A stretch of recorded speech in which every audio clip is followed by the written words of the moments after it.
Let's get into it. Soul Not For Sale podcast. Coach Colin here. We got a little bit of a disappointment. Sam Tripoli on the podcast instead of Trump. I don't know when this episode's going to come out, but I just saw that today and I was like, oh no. I actually have some insider information about what happened. I'll probably make another video about that later on. But for right now, I want to talk about Joe Rogan's friend and someone who filmed their comedy special at the mothership, a gentleman named Tyler Fischer. He was on Joe Rogan's podcast. He's talked about getting canceled because he's white, canceled because of his comedy, canceled because he refuses to stop calling out woke culture. He is a great comedian, makes great skits, and he just got canceled in a way that just cost him tens of thousands of dollars and the ability to travel the way he needed to travel. So we're going to get into that and something he has going on with Delta, because Delta has now canceled him as well. Permanent no-fly list, a comedian for a joke. But I just want to jog your memory on who this person is. So we're going to play this where he talks about the lawsuit he has going on because he was canceled because he was white. Let's get into it. Where one of the guys at Disney like openly said, I would never hire a straight white man. Like, what? I have that on tape. You know, I have a lawsuit. Well, that's why I'm bringing this up. Yeah. I mean, so you and I talked about it in the green room. And tell your story. Like, tell what happened and how this fest. Yeah. It's quite a long story. I mean, when I started comedy I've been doing it 20 years. So I've been on TV shows, guest stars, co-stars. You never really heard, that's too many white guys, or it's getting a little too white. And then I remember like at comedy clubs, you just start to hear people say, there's too many white guys, too many white guys. And then it became quite popular to just start to say there's too many of you guys. So what do? We got to get rid of them. The first time it happened to me, I was invited to do a podcast. So a woman, she was a lesbian. She wanted me to come on and tell the story of being raised by gay men. She goes, I think this will be good to bridge our two fan bases so people can hear it from a straight guy's point of view of what it's like to kind of grow up in around, I grew up in gay bars and piano bars and drag shows, and I'm kind of the long-term study for what it does to you. It you up. I started to think maybe I'm gay. Maybe I'm, in college, actually, I was going home to visit my family. I tried kissing a guy just because I felt like I needed to fit in. Whoa. This really. How'd that go? He was like, get the away from me. I remember I was in the car and just going like, maybe I'm gay. My dad's gay. I got a gay brother. One of my dad's brothers is gay. I think my grandfather, it's genetic. Yeah, it's for genetic. Sure. And I lean in and goes, get the away from me. Because I just wanted to fit in. I wanted something to talk about at Thanksgiving dinner. Right. I wanted to be the gay, Yeah. And so... peer pressure. Peer pressure. This girl invited me on to talk about this. And she was a friend. She texts me. And she goes, I think this was after the George Floyd thing, maybe. And she goes, I can't have a straight white guy on anymore. And I remember just going like, what the You can't have me on just because my skin color? What changed? It was during the BLM stuff. That stuff really ramped up. It became kind of, I think, celebratory to go, white people, white women, white, Right. I think it became normalized. Way too, any amount is too much, but it became celebrated in a way. And so that happened, and then it happened in another podcast. And then I had an acting agent who, whenever I would do stand, I used to host Mark Norman's show, Hot Soup. And all the agents would come, and every couple months, someone would go, why aren't you on SNL? We got to get you in Hollywood. And I'd go, well, sure, sign me. You need auditions. And so this guy saw me, and he brought me in. It was the biggest agency at the time, Abrams it was called. And I'm waiting around going, what's going on? No auditions? Is SNL coming to check me out? And he emails, and he goes, it's too tough out there for white guys. He kind of was like, we're done here. The next day, fires me, removes me. Well, not the next day. It was soon after, removed me from the roster. I got an email. Some more time went by, and then another manager scouted me, brought me in. It's called AGI Entertainment, I think. And he goes, dude, you're a killer. He goes, you got an acting resume? He goes, we're going to get you on Curb Your Enthusiasm. And I was like, okay, maybe this is finally somebody who's got the balls to fight this shit. Months go by. He calls me, and he goes, we hit a snag. He said, we we can't have any more white guys, or we're not hiring white guys. We're not representing white guys. And I just was like, what the is going on? How could you say that? And I go, is it company policy? And he goes, yeah. So halfway through the conversation, I take my phone out because this happened so many times. I was losing my mind. My therapist goes, dude, you got. Man, absolutely crazy, his story. And this guy has been beaten down. I gotta say, if you watch this whole story, I'm gonna play another clip. I don't usually do this. Now I'm going to play another clip where he's talking about being canceled again. And when you go watch this guy's comedy, you go watch him on Instagram or TikTok, it's just really funny. It's not like it's overly vulgar. Right now he's being very vulgar, but he's not overly vulgar in his skits. They're well thought out. They're very playful.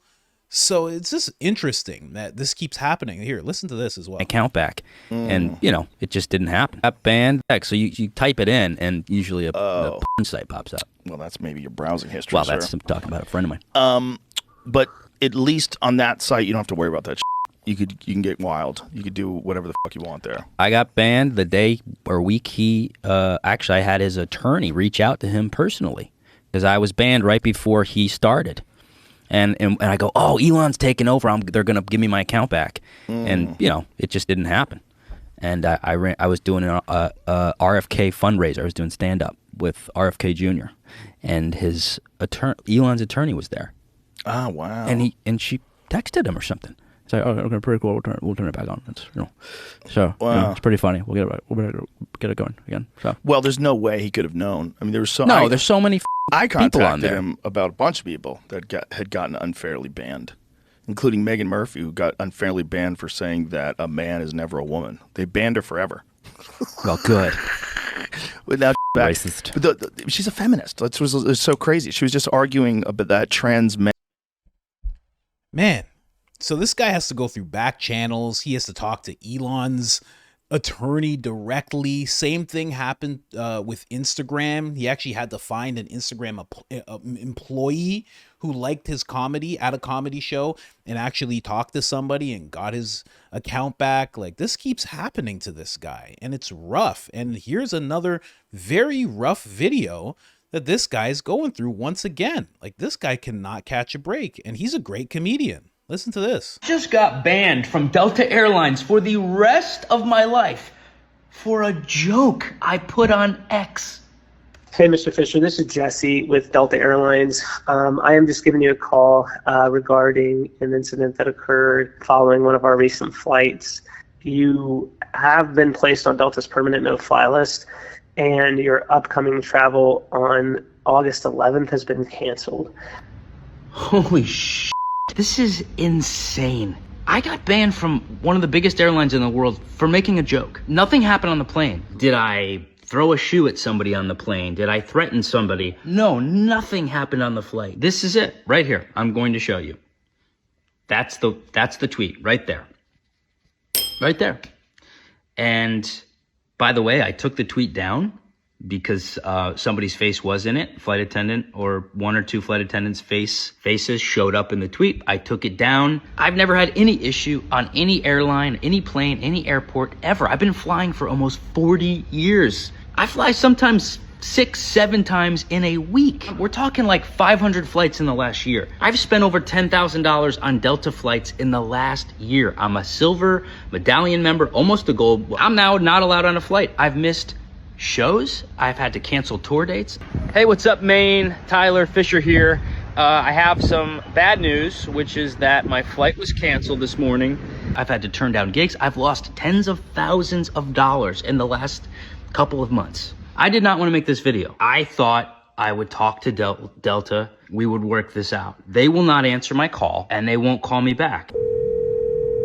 Please leave your message for 859. And so I'm putting this all out there because I need you guys to see that this could happen to anybody. They are making an example of me. Here's Delta labeling me as some kind of terrorist, calling me an attacker, like I'm in ISIS or something. As a result, in collaboration with your IFS leadership team, legal and corporate security, since we were able to identify the customer, they have been placed on the no-fly list.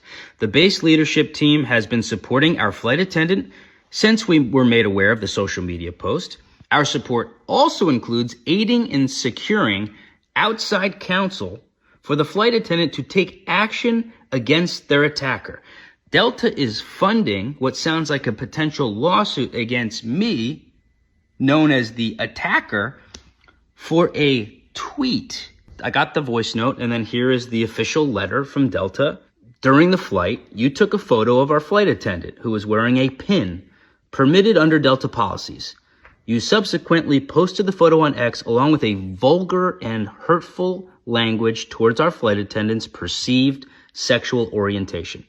Delta is proud to employ 100,000 individuals from many backgrounds who serve our customers and their communities. In short, this post was disrespectful towards our flight attendant and contrary to Delta's values. We have determined your behavior is unacceptable and made the decision to not allow you to fly Delta Airlines. For the safety of our crew members and our customers, we cannot risk this type of behavior from you again. Well, it was a joke. Also, to be clear, this was posted on July 10th. Since 2001, we take our shoes off in every airport because a terrorist attack on U.S. soil. Now imagine getting into a Delta flight and seeing workers with Hamas badges in the air. What do you do? And this passenger took photos of a couple flight attendants wearing not Hamas badges, Palestinian flag pins. So what happened after that? Delta banned all flag pins. That was their new policy. That was their reaction to that. Delta Airlines is in the business of connecting the world, but some workers believe diversity is under attack with the airline now banning all non-U.S. flag pins. So, one customer calls their flight attendants a terrorist for wearing a Palestinian flag, and Delta bans the flags. I make a joke in response to this tweet, by the way, because I am a comedian. And do they ban the pride flag like they did with the Palestinian? No, they banned me, the customer. So Delta, I ask you directly, what is your policy exactly? Because this is a complete contradiction. All right, so since then, you won't call me back. You won't talk. Look at this. I have got 50, 60, maybe up to 100 threats, insults, harassments. I've even had death threats. So let's just take a look at this. This is your employees, by the way. So you banned me for disrespect. What do you think about some of the comments publicly made by your employees? I would like to know if you are going to fire these people. Let's take a look. Delta said you have to be this tall to fly. Looks like you didn't cut it. Insulting my physical form. Let's take a look. Taylor Coley, she is a flight attendant. Delta, are you going to fire her? If she's one of your flight attendants, will you fire her for the same reason you banned me? Here is the male in-flight cabin crew. This is a Facebook page, I believe. Comedian Tyler Fischer has been put on Delta Airlines no-fly list for posting a picture of one of our flight attendants. I blurred out her name. That was wearing a pride pin. Can't wait to have him on my B6 flight. Kind of sounds like a threat, right? He can't wait for me to be on his flight. What is he going to do to me? Happy you got banned from Delta. Please stay away from American. So Delta, your employees are now sharing this to other flight attendants who are harassing me. I see you got banned on Delta. Don't fly United or you're going to get your ass beat. So I'm getting physical threats from other airlines. Delta, will you look into this person? That is her Instagram handle right there. Will you ban her? Will you fire her? Homophobic piece of shit. I hope your career tanks. James Lamar, he's a flight attendant. Holy man. This video goes on for a little while longer. Again, that's Tyler Fischer, well, I think on Instagram, he's Tyler Fish, which is just Fisch. Great comedian. The joke he made was a little vulgar, but he's a comedian. He was joking. This stuff is getting way out of line. The fact that he could make a joke, like I get it. You want to say he took a picture of one of the employees, I get it. But to be on the no-fly list, just completely, that's it.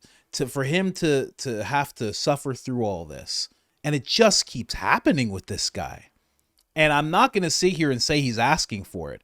He's no worse than Shane Gillis. He's no worse than any comedian you could name, unless they're super clean and, you know, whatever. But the fact that this keeps happening to this guy is just sad. And this is the type of thing. And a lot of people, some people will see it and be like, no, I understand why this happened to him. No, I get it 100%. This is the type of stuff that they do to make you self-censor. You know, that right there, like this right there, they're showing you. Again, people don't like when I use the term buck breaking, but it's a form of that. They're showing you, if you want to stand up like this guy, if you want to stand up to the woke mob and you want to keep on doing that, well, eventually it's going to cost you. Eventually it's going to cost you money. Eventually we're going to impact your career. You're an independent comedian? No problem. We'll figure out a way. No problem. First, he's too white. Then he's too vulgar. Now he made the wrong joke on X where you can say whatever you want.